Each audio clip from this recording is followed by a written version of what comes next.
楚兄，今日家中不便，不方便待客，要不然你先找个地方歇息，稍晚一些的时候我再登门拜访。泽隐兄，请容在下问一句：如果娉婷……住口！你还有脸提他的名字？夫人莫要着急，此事尚无定论，还需问个仔细。夫人，为何如此待我？娉婷在哪儿？在哪儿？你是她丈夫，怎么不知道自己的妻子在哪儿？他当初不顾一切的寻找你，就是为了这一生跟你一起共度。你怎么舍得让他葬在了孤零零的荒山野岭中？你真的好狠毒啊！你说什么？原本他可以跟我在这世上好好的活着，逃离世俗所有的纷纷扰扰，他可以过自己的清闲日子。可他几次三番为了救你，他舍身相救。我以为你会珍惜他，呵护他，可你做了什么？这不可能！他在哪儿？他在哪儿？楚兄，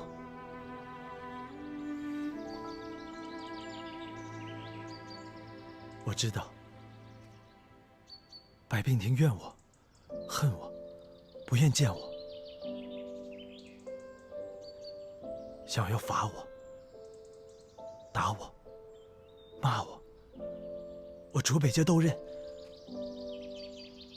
但请夫人让我见他一面，哪怕只远远的见一面也好。娉婷如我亲姐妹，我就算诅咒自己的性命，也绝对不会对娉婷有半句妄言。楚北街，既然你生前对不住她，你今天过来干嘛？你快走，你别打扰她，你就让她好好的离开。你们骗我！娉婷就在这里，她就藏在这里。楚兄，我们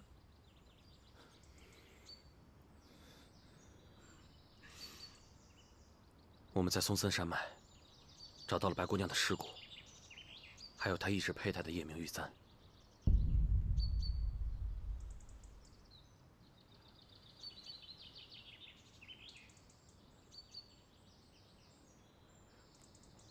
不可能的，不可能！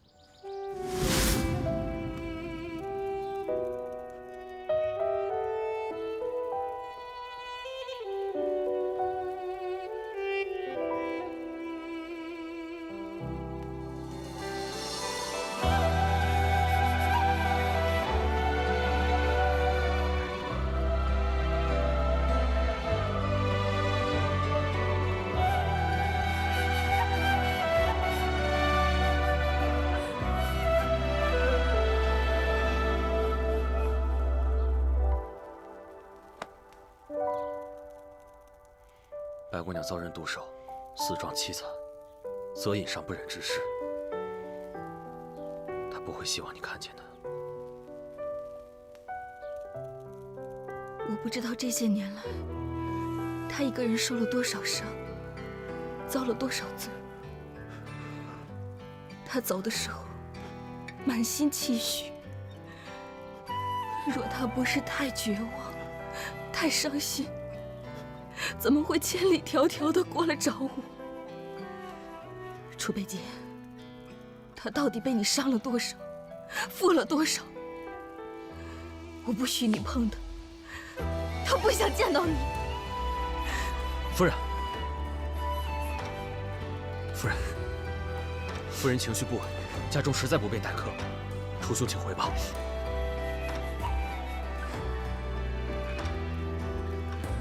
娉婷的何时出殡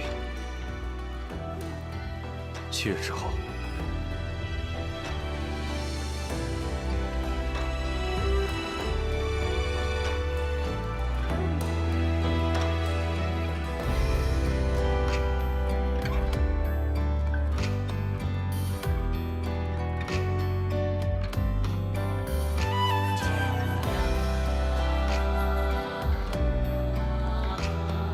娉婷有过一个很傻的念头。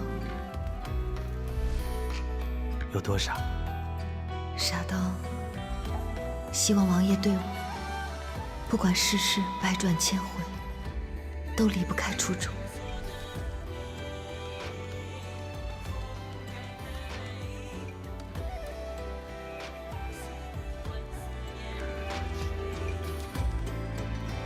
我要带你去我娘亲的家乡，那里没有纪念百两，没有陛下，没有小金阿王，没有往日的痕迹，一切都是新的。我要在那里给你建造一个真正属于你的世外桃源。好，我等着那一天。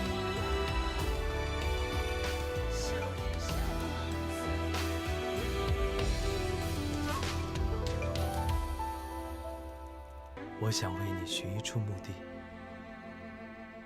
你爱山水相伴，四季有花常开，离开世间烟火灼寂，闲人猛兽不能扰你清梦。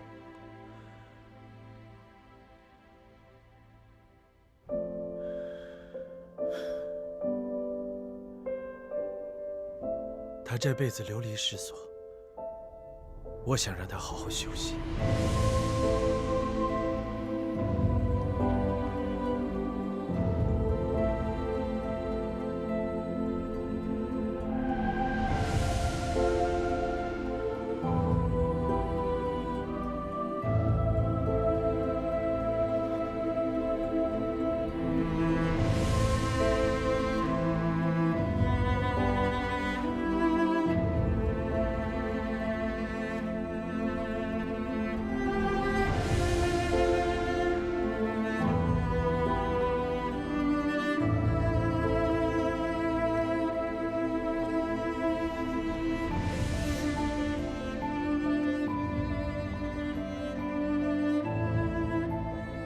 哎，这位客官，需要点什么呀？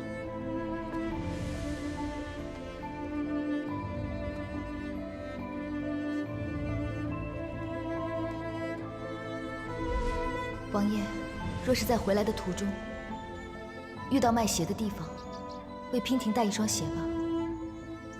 掌柜，哎，这样的绣履，你有多少？不知道客官想要几双啊？我妻子要出远门，我想多买几双给她，让她走得舒服一些。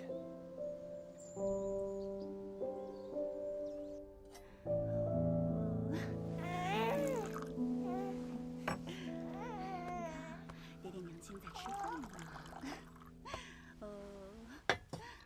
你想吃了是不是？乳娘，你先把泽庆抱回去睡觉吧。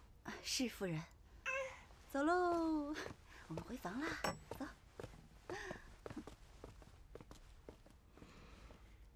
这段时间你都没好好吃东西，再这么下去，身体受不了。多少吃一点啊！将军，我是不是做的太过分了？我懂。白姑娘死的凄凉，这世上除了夫人，又有谁会为她喊一声冤？这也是夫人作为挚友唯一能为她做的事情。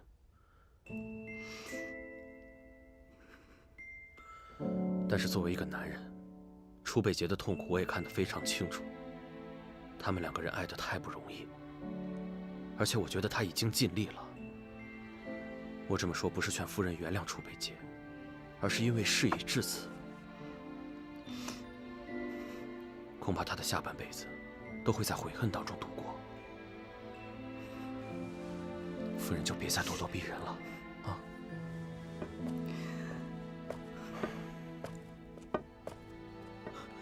将军，夫人，门外有人送了些东西来。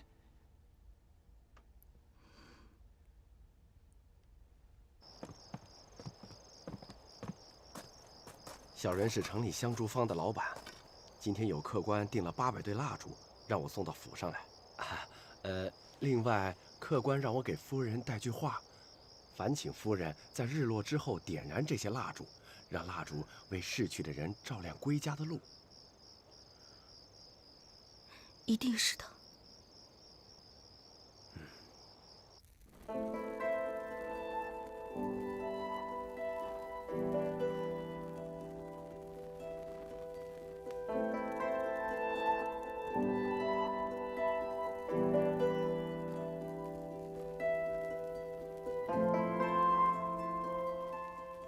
明天还是把他找来吧。大老远的巴巴过来，想想也怪可怜的。好，明天我去把他找过来。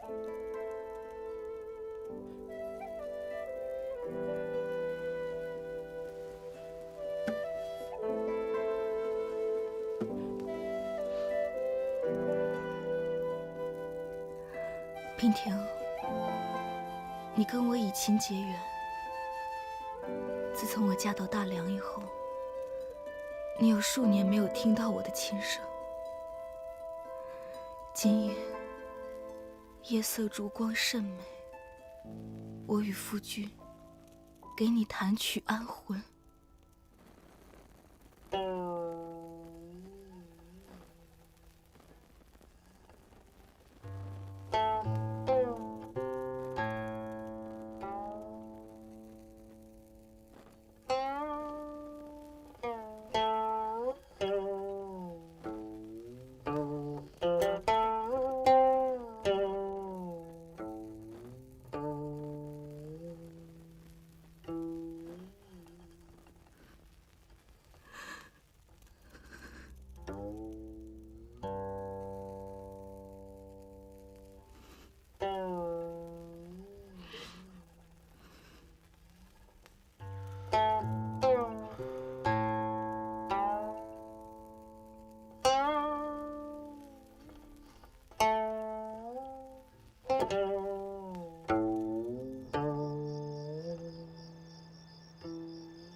娉婷，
你活着的时候，辗转一生，这世上的路，要它万万千千条。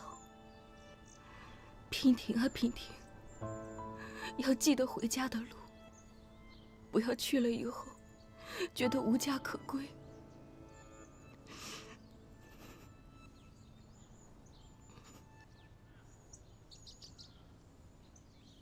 夫人，我们要不要再等等？有什么可等的？说的再深情，也不过值800对蜡烛，竟在这个时候消失。亏我还想原谅他。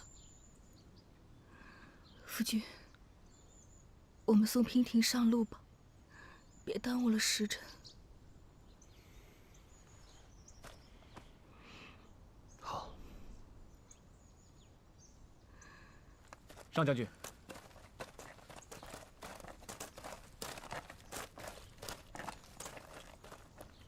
你怎么来了？我们收到上将军的书信，得知白姑娘去世的消息，我等便匆匆赶来。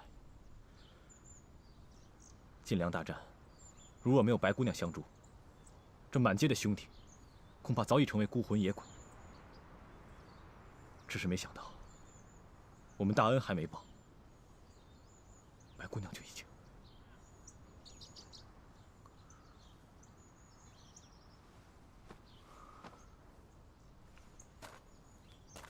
送白姑娘。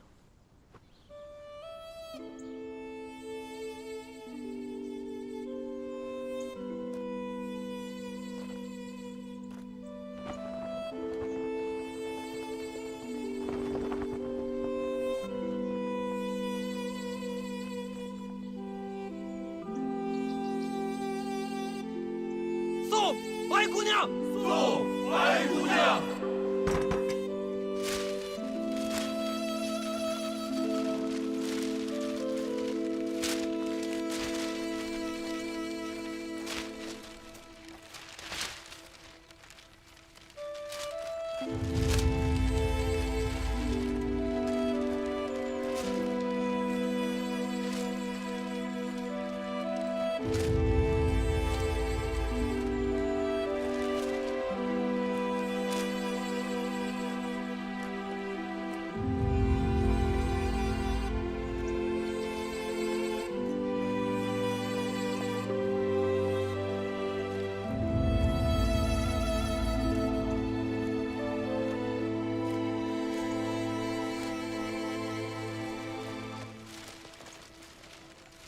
他怎么会在这儿？是你给他报的信？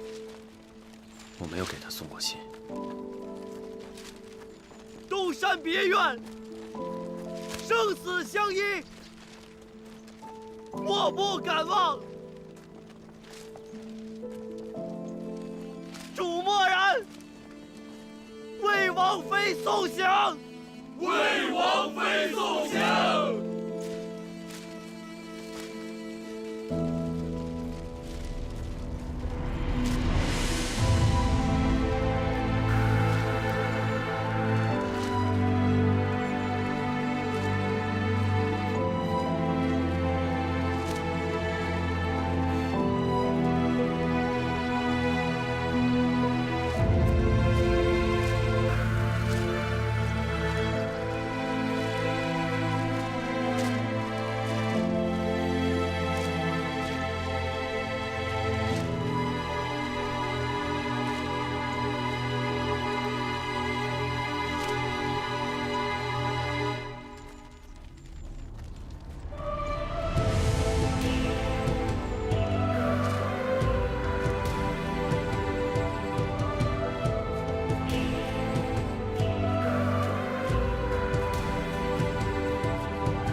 婷婷，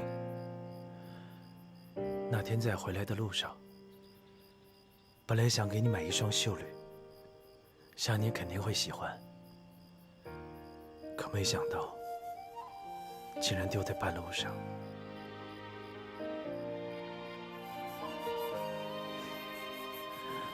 不过你看，我又买了好多双给你。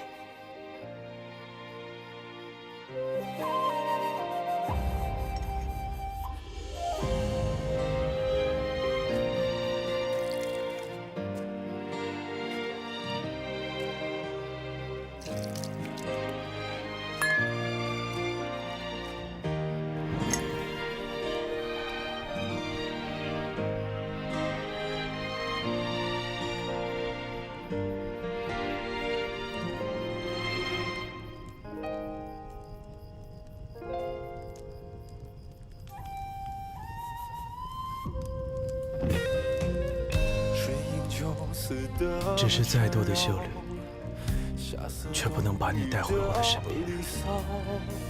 数不尽思念，心痛如绞。登上不胜寒的高，跌落风尘冷暖的潮，人海中寻你的容貌。背负所有的伤痛，才值得美好。百转千折，谁预料？用尽一生苍老，愿你笑。从今以后，娉婷信主。我坚定不摇，爱永远追随天涯海角。剩下的愧疚，娉婷定用余生回报。月下盟誓，永不相负。你可曾还记得，我们曾经对月起誓，永不相负。何谓不负？娉婷以为是男女之间面对困境，永不背弃；面对离别，生死相随。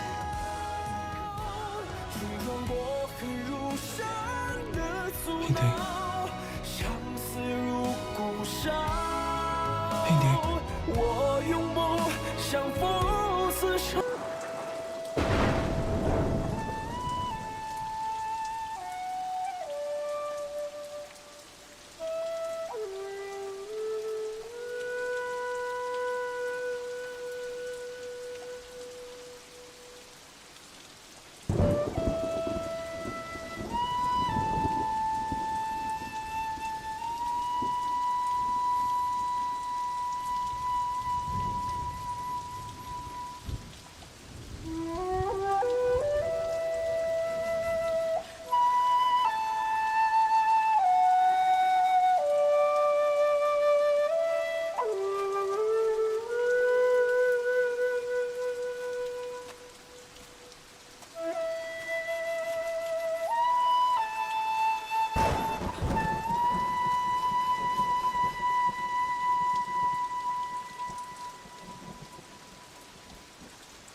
人都去了，你做的再怎么多，又有什么用？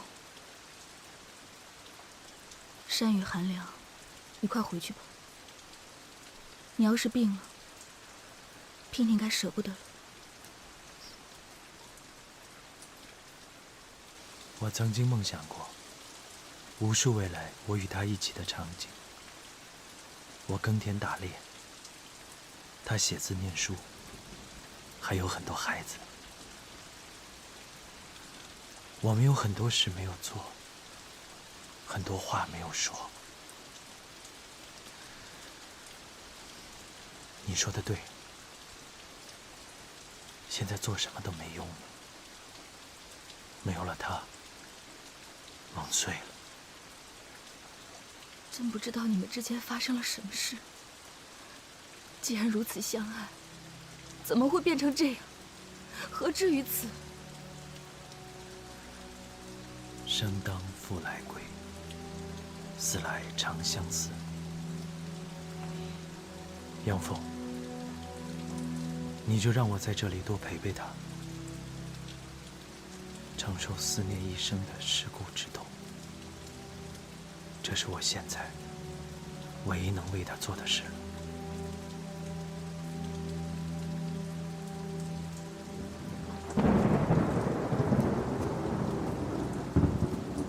你没能好好保护他，让他好好活着。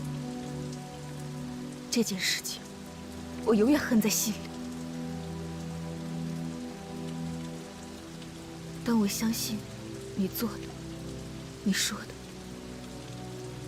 我也相信你对他一片痴情。你好好保重吧。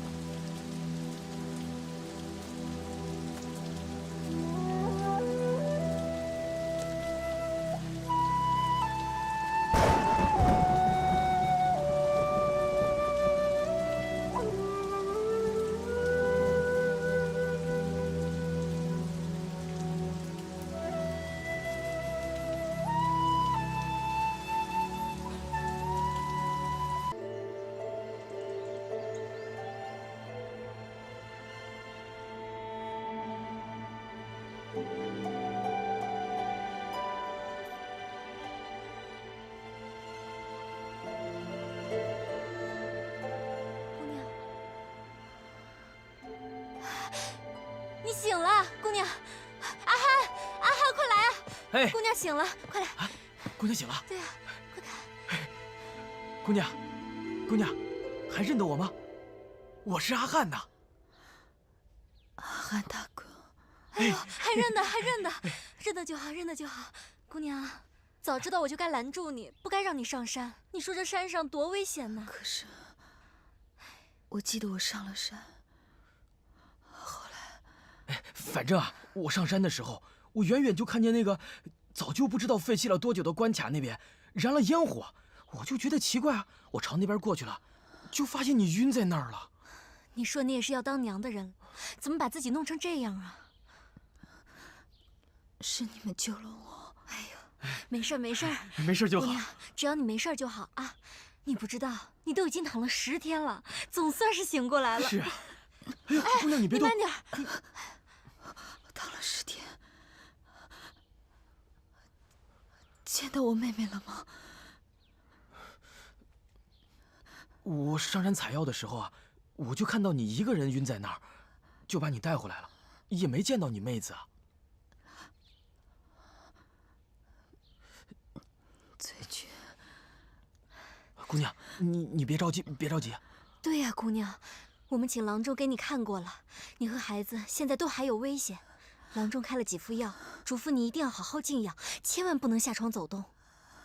你觉得现在怎么样？有没有哪里不舒服呀？我没事，多谢大姐大哥，给你们添麻烦了。哎呦，不麻烦不麻烦，姑娘，你福大命大，凡事都会逢凶化吉的。更何况你对我们有大恩，你只要好好养身体，我们俩就心满意足了。是啊。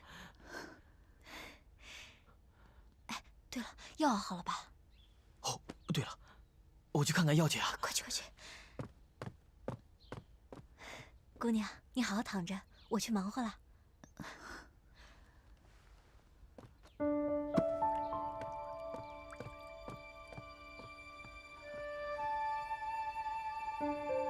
醉君，你应该已经找到杨凤了吧？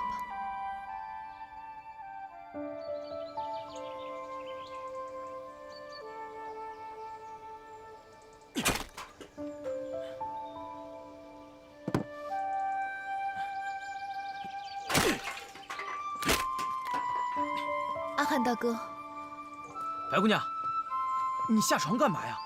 快进屋休息啊！我是来向你告辞的。我和我妹子走散了，放心不下，我必须得去找她，再也不能耽搁了。你去哪儿找她呀？我要去大梁。那你为何不从？阿汉大哥，不瞒你说，我是只能翻山过境的人。啊，姑娘，你等一下啊！当家的，怎么了？拿一身你的衣服给白姑娘。好，好。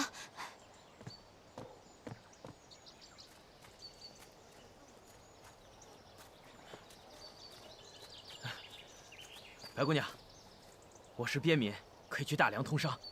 我驾着马车送你过松森山。你穿上我媳妇的衣服，万一有什么意外，也好有个解释。娉婷再次谢过大哥大姐的救命之恩，好好照顾自己，照顾好肚子里的孩子。白姑娘，那咱们赶紧上车赶路吧。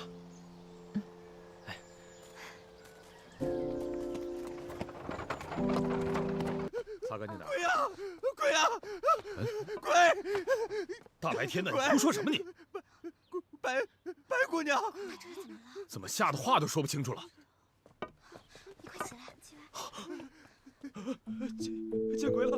见鬼了！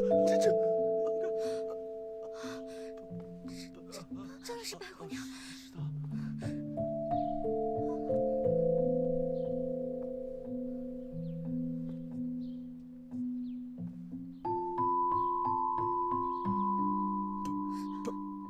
白姑娘，魏管家可还认得白娉婷？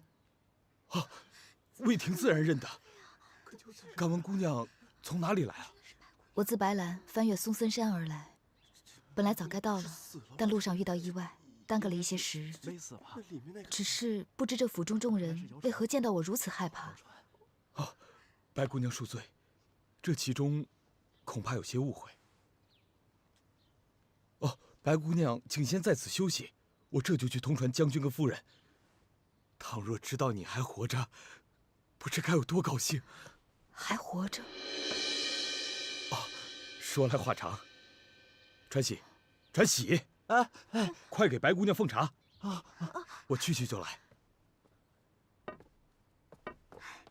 白姑娘，这边请。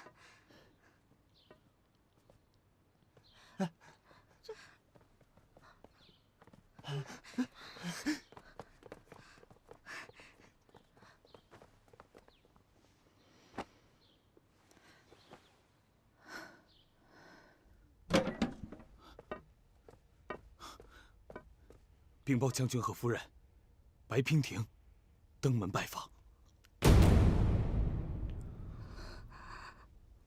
娉婷，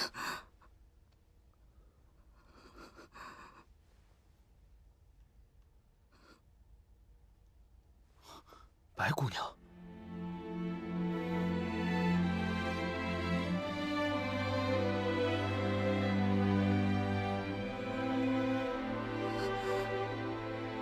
娉婷，娉婷，娉婷，杨峰，真的是你啊！真的是你！你还活着，还活着！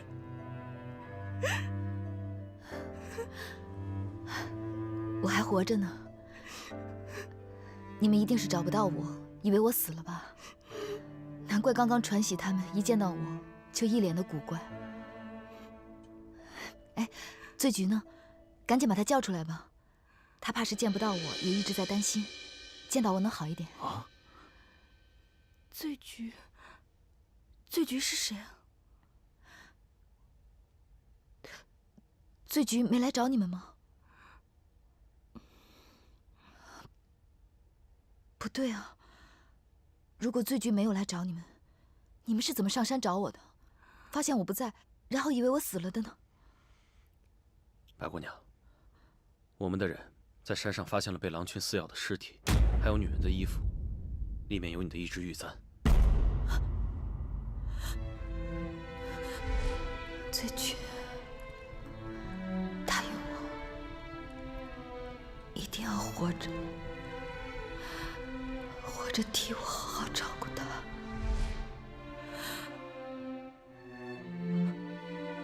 醉菊，醉菊，娉婷，白姑娘，娉婷，白姑娘。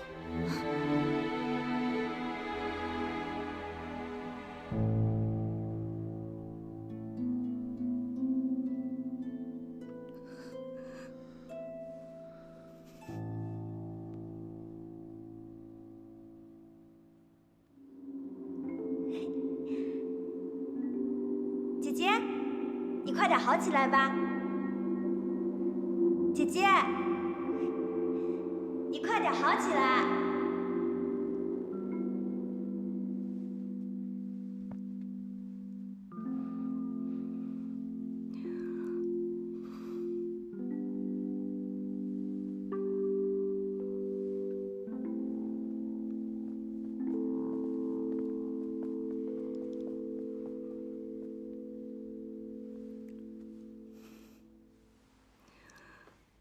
怎么样了？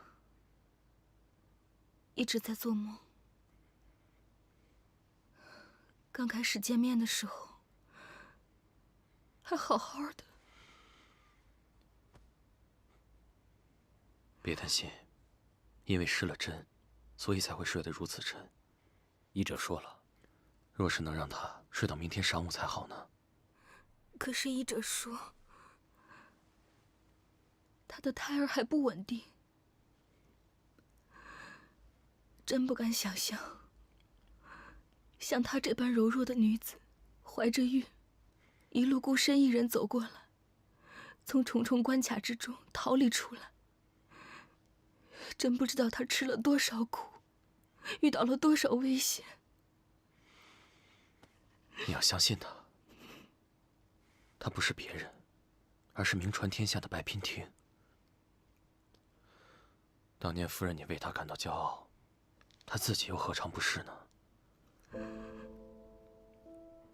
白姑娘很坚强，她一定会保住自己，还有孩子的。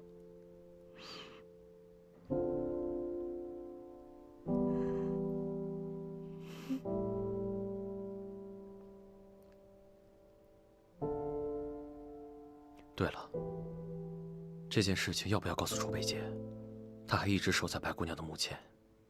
若她知道白姑娘未死，一定会立刻赶过来的。将军，这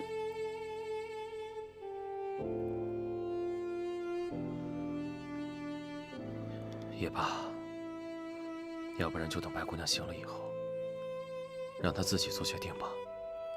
虽然我很同情楚北洁，但是白姑娘怀着她的孩子，还毅然决然地离开，一定有她的难处。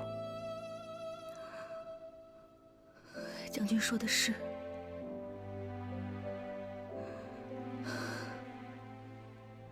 如果娉婷不愿意见他，依我看，还不如让他将错就错。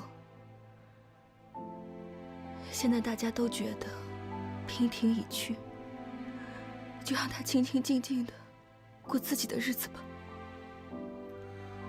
说起来，我们大王还在为这件事情高兴呢，还在宫里面大摆宴席，大宴群臣。他忘了当初的堪布之战，我们的娉婷是怎么帮他救大梁于生死之间的吗？他忘恩负义，不过是转眼的事情，哪儿配得上让娉婷帮他的忙？算了算了，都是刀剑乱世。以后我跟娉婷永远在一起，我们姐妹都要在一起，好歹有个照应。好，如果白姑娘愿意跟我们一块隐居，那咱们即刻收拾行装，离开这里，另觅他处。这个地方已经没法待了。若涵知道，大王知道，现在连楚北洁都已经找上门来了，保不齐以后还会有人找过来。将军，等到这次我们隐居以后，就跟若涵，还有你那个大王，了断音信吧。好。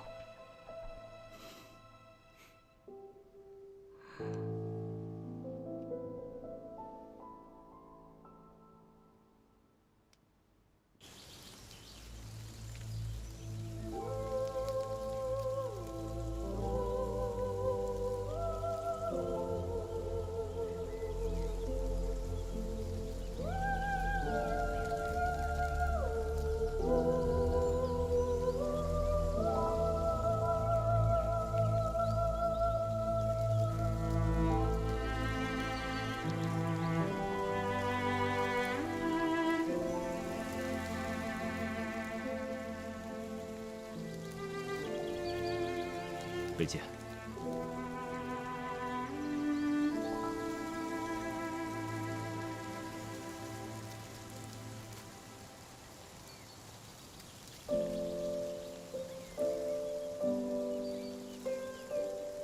白姑娘就葬在此地。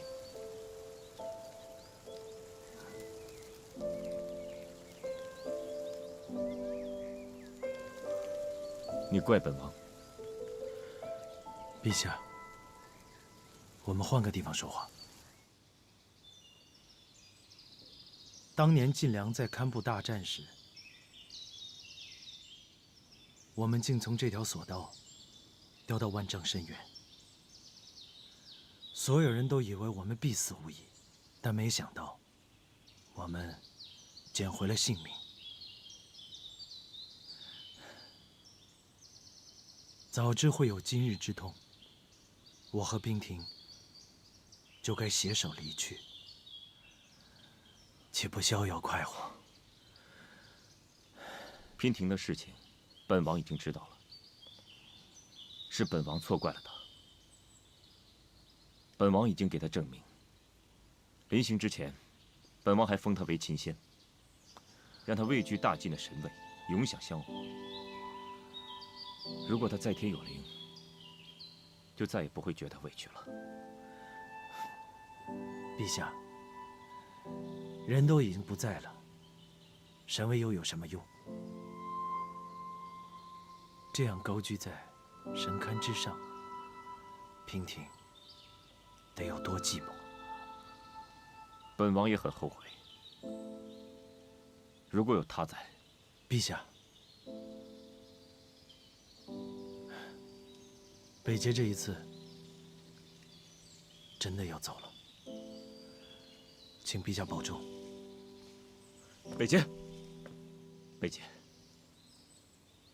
你可知道，你是本王的亲王弟？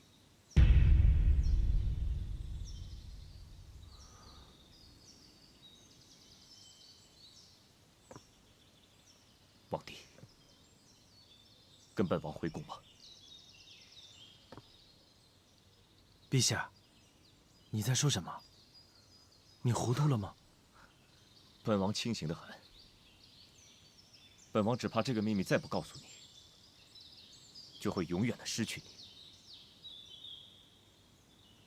北捷，你要知道，你是本王同父异母的亲弟弟。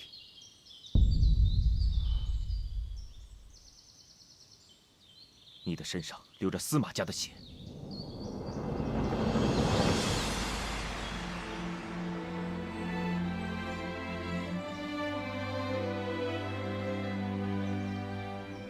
当年太后令所有的知情人保守这个秘密，你的母亲为了信守诺言，竟自缢而死。这之后，太后就收养你为义子。你仔细想想，你从小到大吃穿用度，和其他王子无异。14岁就让你领兵打仗，当然了，你的确是才华出众。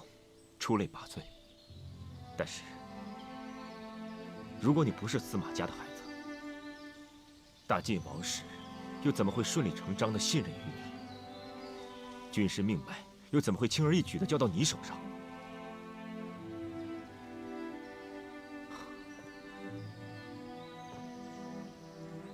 北捷，跟本王回宫吧。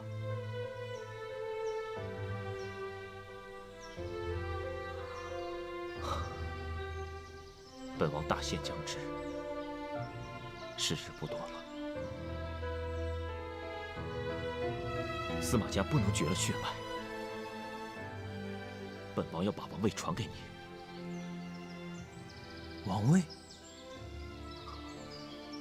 怎么？你不相信本王的话吗？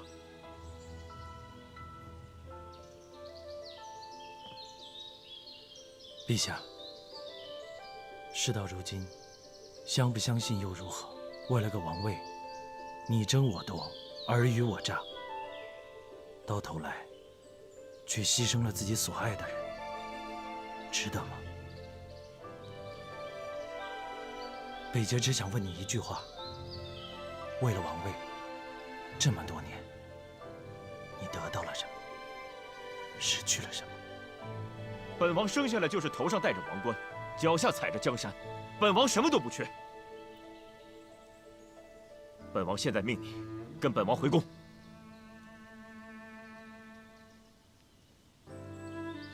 请恕北捷不能从命。北捷，王位是司马氏的责任，苍生平安，黎民幸福，这不是你一直想要做到的吗？你只有坐上了王位，拥有更大的权力，一统江山。陛下是北捷的恩人，若不是当年陛下坚持留下北捷，怎么会有今天的镇北王？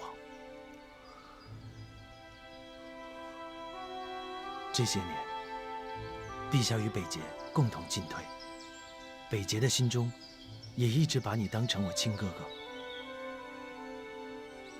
北捷坚持到现在，不为权势，只为报恩。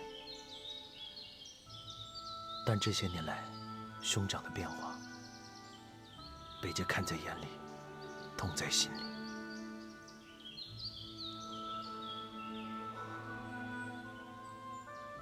北捷只能陪兄长走到这里了。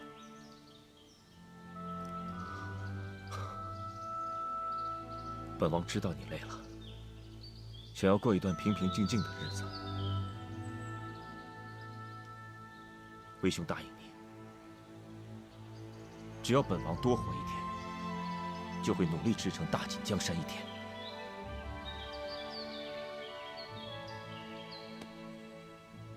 但是如果有一天本王走了，你务必要回来主持大局，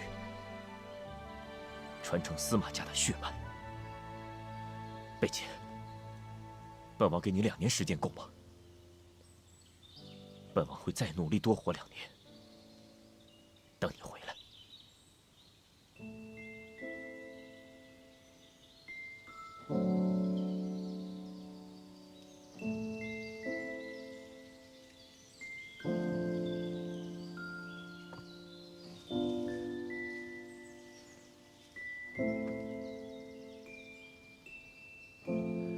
请恕北捷不能给陛下这个承诺。愿陛下能够打起精神，振作起来，护佑我大晋疆土，永固无虞。你会回来吗？山间风大，请陛下珍重。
余下的日子，我要用一生的思念来偿还。娉婷，你是清澈的溪流，原本安然地流向你该去的方向，而我，却是生下来就布满藤蔓的岩石。你用万般的柔情包容我，我却让你历经曲折，直至干涸。我本来是没有资格去爱你的，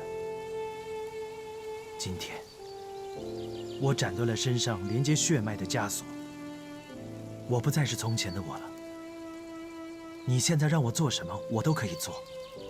你只需要容我自在的在你身边陪着，做一个真正属于你的我。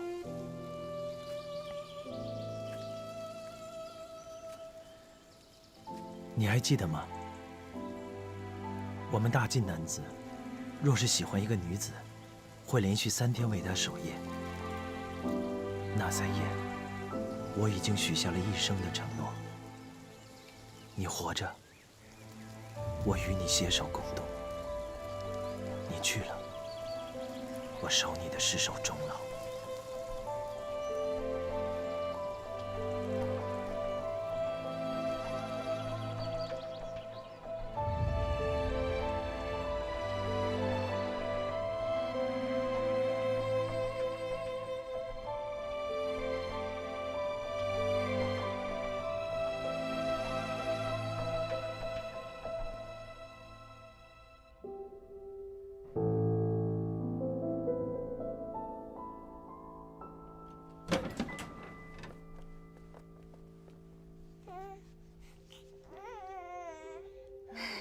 娉婷，你醒了，快看，这是谁呀？这是我跟泽隐的孩子，你看，他长得像我，还是像他呀？长得真好看，眼睛像你，鼻子像他，大家都这么说。若是当初没有你，哪有我们母子的今天啊？泽庆，你看，这是你的干娘，泽庆，这个名字好。你看他笑得多可爱啊！还是小的时候最开心，等到长大了，一切就都变了。乳娘，你抱他回去吧。是，走喽，回去喽。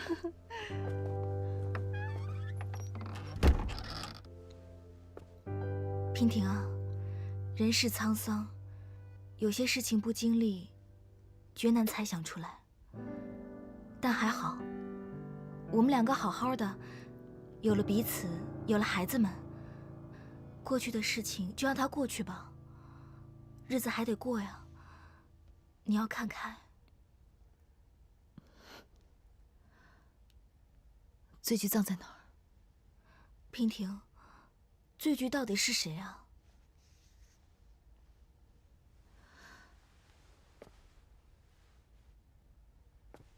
她是这人世间最可爱、最善良的姑娘。她不该就这么走了。我们当初看到尸骨，以为是你，就把她葬在了点清峰上。那里有山有水，四季有花。是个幽静的地方，一会儿我带你去看他。只是，娉婷，我有一句话想问问你。你问吧。这件事情我跟泽隐一直拿不准主意，不知道该怎么跟你说，也不知道该不该问你。楚北杰来过，他一路找你，他还以为你必定会来找我们，可看到的却是你的棺木。我看楚北杰伤透了心，下葬之后，他不眠不休，在墓前守了3天3夜，不久前才刚刚离开。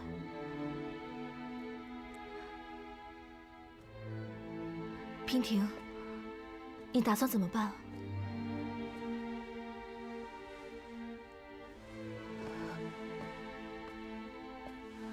娉婷，你好好想一想，现在去追还来得及。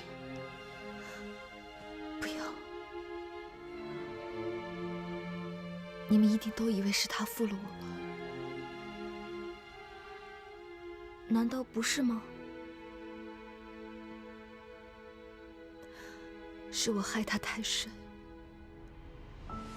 是我没脸见的，是我自己坚持不下去了。杨峰，你们都说我聪明，我也一直自诩如是，以为所有的事情我都能看得透、想得清，唯独这一件事情，世人都能看得清，而我却偏偏心存侥幸。这一份侥幸，让这个世上多了一个忘恩负义的侍女，多了一个误国叛军的将军。是我没脸再去见楚北洁。娉婷，你不要这么说。以前那个白娉婷既然已经死了，就让她死了吧。既然她已经出了殡，下了葬，该哭的人也哭了，该笑的人也笑了，她就不必再出现在这个世上，给大家再徒添烦恼了。娉婷啊，既然你做出决定了，我也依你。但是你得答应我，以后不许离开我，四处流离，害我牵肠挂肚。事到如今，就算不为自己着想，也为你肚子里的孩子做个打算。我们找个地方隐居好吗？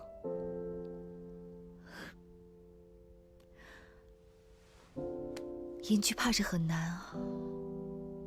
你们家上将军的名气这么大，家里边拥有这么多侍从侍女，只怕换个地方住，不过3日，大梁的将军又该来拜访了。那有什么？侍从侍女都可以让他们散了。我们找一个没有人认识我们的地方，好好过日子，清苦一点那又怎么样啊？杨凤，我不能这么自私。你从小在宫里长大，锦衣玉食，来到这里又嫁给了上将军，从小就没有吃过半点苦头，我怎么舍得让你吃苦呢？更何况还有择隐择庆呢。我不是开玩笑的，为什么就你能吃苦，我就不能吃苦吗？对于择隐来说，他早就答应我了，你放心。白姑娘，你放心吧，你是我们家杨凤最好的朋友，又是我们大梁的救命恩人，保护你们我义不容辞。再说了，当年追求杨凤的时候，我已经许下了归隐的诺言，什么侍女侍从的都无所谓，咱们有手有脚的，还怕养活不了自己吗？多谢夫人，大家都散了吧，散了吧啊！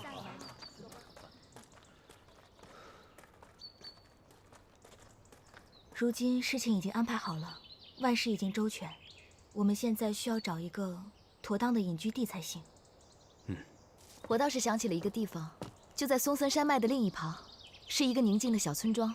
虽然是清贫了一些，但是那里的人心肠好。我想我们去了，应该也不会有什么问题。连娉婷都这么称赞的地方，一定是好地方。你觉得呢？你去哪儿，我就在哪儿。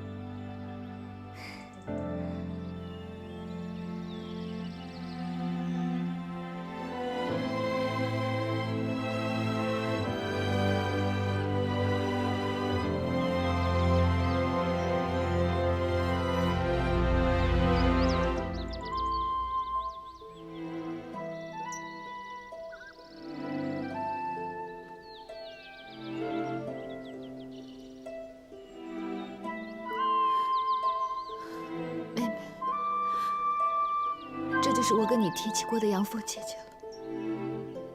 记得我们刚来姑臧城的时候，你就说过，你早就闻名双琴之名，见到杨凤一定要我们俩一起为你弹奏一曲。今日我和杨凤就在这里为你弹奏一曲吧。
曲终人散，空愁暮，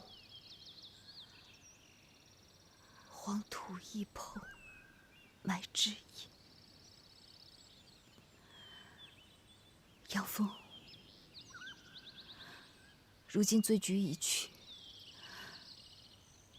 我也不会再见北界了。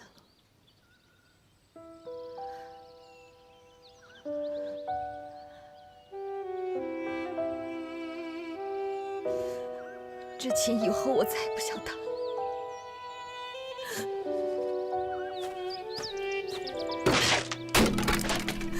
平平，可惜了。